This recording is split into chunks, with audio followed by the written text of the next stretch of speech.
এই আসামি রাসেল মিয়া তার বিয়ের সময়ও প্রতারণা করেছে। প্রতারণা হচ্ছে এরকম যে আপনারা জানেন যে বিয়ে শাদী করতে গেলে একটা নিকানামা লাগে। ওই নিকানামায় 25টি কলাম আছে। 25টা কলামের মধ্যে 21 নম্বর যে কলামটা, এই কলামটা ব্যক্তিগতভাবে বরের জন্যে। ওখানে লেখা থাকে পরের তার যে অবস্থানটা, অর্থাৎ তার বিয়ের যে অবস্থানটা, এটা ওখানে বর্ণনা দেওয়া লাগে। ওখানে স্পেসিফিক্যালি এই আসামি রাসেল মিয়া বলেছে যে তার বৈবাহিক অবস্থা হচ্ছে বরের ভাষ্য অনুযায়ী প্রথম বিয়ে। এইটাও এখানে প্রতারণা করেছে এই কারণে যে পরবর্তীতে বর্ষা চৌধুরী যখন বিয়ে হলো, বিয়ে হওয়ার পরবর্তীতে জানতে পারলো এই রাসেল মিয়া ইতিপূর্বে আরও 2টি বিয়ে করেছে এবং সেখানেও সে তথ্য গোপন করেছে।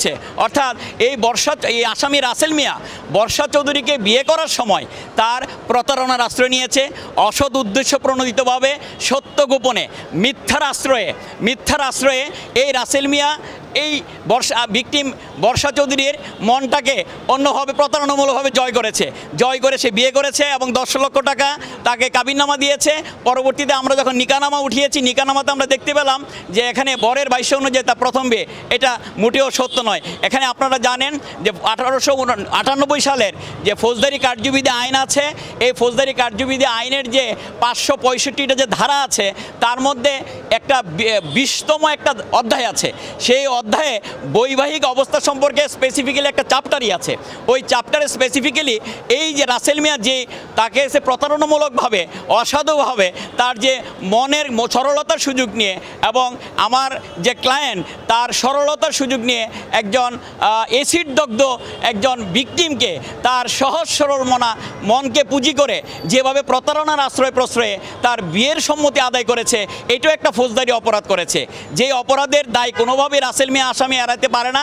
আমরা অন্য একটা ভিন্ন সেকশনে মামলা হবে, এটার জন্য আমরা প্রয়োজনীয় প্রস্তুতি নিচ্ছি। আর আরেকটা জানেন যে মামলা দায়ের পরবর্তীতে এই রাসেল মিয়া তার নিকটাত্মীয় এবং তার অন্যান্যভাবে কৌশলে মামলা যেন প্রত্যাহার করে নেয়, মামলা উঠায় নেয়, উত্তোলন করে নেয়। এই আজকের যে ভিকটিম এবং এজাহারকারী তাকে বিভিন্নভাবে ভয়ভীতি হুমকি দিচ্ছে, যেটা ফৌজদারি কার্যবিধির 497 সাবসেকশন 5 অনুযায়ী সরাসরি লঙ্ঘন। ওইখানে 5টা উপাদান আছে, তার মধ্যে একটা উপাদান হলো যদি মামলা তদন্তকালীন অবস্থা মামলা দায়ের পরবর্তীতে যদি আসামি পক্ষের লোকজন যদি তাকে তদন্তে ব্যাঘাত ঘটায়, সেটাও ফৌজদারি কার্যবিধির মধ্যে একটা অপরাধ। সেই অপরাধটা বর্তমানে অব্যাহত আছে, যেটা রাসেল মিয়া সহ তার নিকট আত্মীয় স্বজন তাকে মামলা উত্তোলন করার জন্য ভয়ভীতি হুমকি প্রদর্শন করছে এবং ফৌজদারি কার্যবিধি 506 দ্বারা অর্থাৎ ক্রিমিনালি ইন্টিমিডেট করছে, যেটা ফৌজদারি অপরাধ, যেটা দণ্ডবিধির 506 ধারা মোতাবেক তারা ক্রিমিনালি ইন্টিমিডেট করছে, যেটা আইনগতভাবে অপরাধ। এই অপরাধের জন্য আপনাদের সকলের সহযোগিতা চাই, আপনারা সহযোগিতা করেন। আর পাশাপাশি আপনাদের সদয় অবগতির জন্য বলছি যে এই নারীরা কোনো অবস্থাতেই যেন অবহেলিত না হয়। আর অবহেলিত হলে আমাদের সবার সম্মানটা থাকবে না। আর একটা নারী সংসার করে তার নিজের বাড়িঘর থাকে না, অর্থাৎ ওখানে শাস্ত্রী আছে যে নারীর বাপের বাড়ি হলো বিক্রমপুরে আর স্বামীর বাড়ি হলো পদ্মা নদীর পারে, নিজের বাড়ি নাই আমার। অর্থাৎ ওখানে আধুনিক গানেও সেটা উঠে এসেছে। অর্থাৎ একজন নারী তার মা, বাবা, ভাই, বোন, আত্মীয় স্বজন সকলকে ছেড়ে একটা স্বামীর বাড়িতে তার সংসার করতে আসে, ভালোবাসার জন্য আসে। আবেগ দিয়ে সংসার হয়, ভালোবাসা দিয়ে টিকে থাকে, স্থায়ী হয়। তা মেয়েদের বুক ফাটে তো মুখ ফাটে না। এই সামান্য অভিবারকে সামনে করে সকল রাসেল মিয়ার সকল অত্যাচার, অন্যায় আবদার মেনে নিয়েও শারীরিক মানসিকভাবে ট্রমাটাইজ হয়েও দিনের পর দিন আঘাত সহ্য করে, পীড়ন সহ্য করে এবং সকল অশ্লীলতাকে উপেক্ষা করে সে চেয়েছিল একটা সংসার। এইটা ভিকটিম বর্ষা চৌধুরী কোনো অপরাধের পর্যায়ে পড়ে না।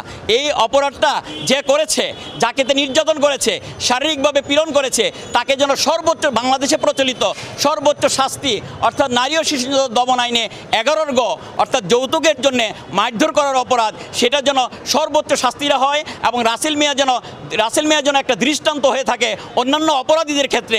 এই ব্যাপারে আপনাদের সকলের সহযোগিতা চাই এবং আপনাদের সকলের সহযোগিতার চাওয়ার ক্ষেত্রে সাথে সাথে আপনাদের সর্বোচ্চ এবং সকল সফলতা কামনা করছি।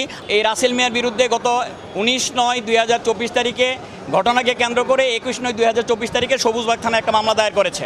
মামলাটি হলো নারী ও শিশু নির্যাতন দমন আইন সংশোধনী 2003-এর 11 গ ধারা, অর্থাৎ যৌতুকের জন্য মারধর করার অপরাধ। স্বামী তার স্ত্রীকে মারধর করেছে 65 লক্ষ টাকা যৌতুকের জন্যে মারধর করেছে এবং ভিকটিম অর্থাৎ এজাহারকারী বর্ষা চৌধুরীর কাছে তার স্বামী রাসেল মিয়া তার নতুন সিনেমা বানানো, বাংলা সিনেমা বানানোর কথা বলে তার কাছে 65 লক্ষ টাকা যৌতুক চায় এবং বর্ষা চৌধুরী এই 65 লক্ষ টাকা যৌতুক হিসাবে তাকে বোঝানোর চেষ্টা করে যৌতুক প্রদান এবং গ্রহণ দুইটাই হলো ফৌজদারি অপরাধ এবং বোঝানোর চেষ্টা করে ব্যর্থ হয় এবং তাকে যৌতুকের টাকা তার স্বামীকে দিতে অপারগতা প্রকাশ করায় তাকে শারীরিক মানসিকভাবে বেধড়ক পেটায় এবং পিটিয়ে ক্ষান্ত হয় না, তাকে ট্রমাটাইজ করে ফেলে এবং দিনের পর দিন ঘন্টার পর ঘন্টা বিয়ের পর থেকেই তাকে এই যৌতুকের যৌতুকের টাকার জন্যে রাসেল মিয়া পাগলের মতো তাকে বিভিন্নভাবে শারীরিক ও মানসিকভাবে তাকে কৌশলে এবং তাকে শারীরিক মানসিক পীড়ন দিয়ে তাকে বিভিন্নভাবে টাকা পয়সা নেওয়ার জন্য তার কাছে চেষ্টা করে। অগত্যা ব্যর্থ হয়ে 19/9/2024 তারিখে তার ঢাকাস্থ সবুজবাগ থানাধীন ছায়াবীতির যে 16 নম্বর যে রোড আছে এবং সেখানে 16 নম্বর বাড়িতে 5ম তলায় তাকে শারীরিক মানসিকভাবে হেনস্থা করে তাকে যৌতুকের জন্য মারধর করে। পরবর্তীতে মামলা দায়ের করে, মামলাটা বর্তমানে তদন্তাধীন আছে। আমাদের আইনজীবী হিসেবে ইনফরমেন্ট কমপ্লেন অর্থাৎ এজাহারকারীর আইনজীবী হিসেবে আমার যেটা প্রত্যাশা সেটা হলো যে এইরকম একটা ন্যাক্কারজনক হিনিয়াস টাইপ অফ অফেন্স অর্থাৎ এই যৌতুক হচ্ছে সামাজিক একটা বেদি, আমাদের সকলে শিক্ষিত হলে হবে না, আমাদের সকলে ভিতর থেকে আলোকিত হইতে হবে। এই যৌতুক যেন কোনো অবস্থাতেই আর কেউ যৌতুকের জন্য মারধরের শিকার না হয় এবং এই উদাহরণটা আমি টেনে নিচ্ছি। অচিরেই যেন তদন্তকারী কর্মকর্তা তদন্ত করে, সুষ্ঠু তদন্ত করে যেন একটা পুলিশ রিপোর্ট প্রদান করে এবং এই অপরাধী যত বড়ই ক্ষমতাধর ব্যক্তি হোক সে যেন আইনের আওতায় আসে এবং আইনের আওতায় এসে একটা দৃষ্টান্ত হয়ে দাঁড়ায় বিচারটা শেষে এবং দৃষ্টান্ত হয় এবং দৃষ্টান্ত যেন সকলের সমাজের কাছে যেন একটা উদাহরণ হয়ে দাঁড়ায়, যেন আর যেন কোনো নারীকে কেউ শারীরিকভাবে নির্যাতন করে যৌতুকের জন্য মারধর করার সাহস না পায়। আপনাদের সদয় অবগতির জন্য আরেকটা বিষয় বলছি, এই যৌতুকের বিষয়টা একটা বেদি, সামাজিক বেদি। এই বেদিটা আজকে নতুন কিছু না, বাংলা সাহিত্যেও এই যৌতুকের বিষয়টা বারবার করে উঠে এসেছে এবং মুকুন্দ রাম চক্রবর্তী তার একটা বিশিষ্ট কাব্যেও বলেছেন যে আসলে এই নারী হচ্ছে মানুষের পতি আর এই পতি হচ্ছে রমণীর গতি।